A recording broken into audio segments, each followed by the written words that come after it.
Ako po si John Vincent Royales, ang operator na large format sublimation dito sa BDH Taytay. Nagamit po ito ng 4 na araw na may total na 126 meters. Printer head area. Copying, head clean,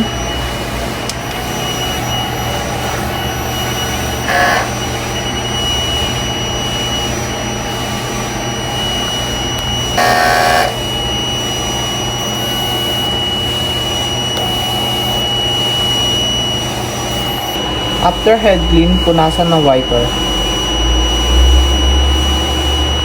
Nozzle check. Ang ink system namin ay tama lang ang level.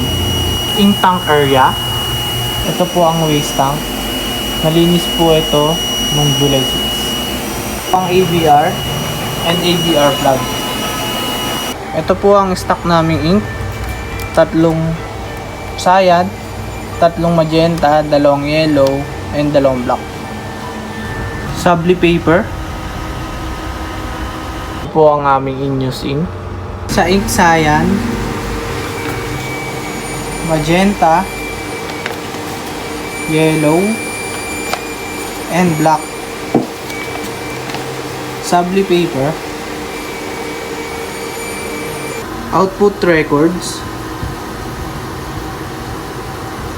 Printer daily checklist.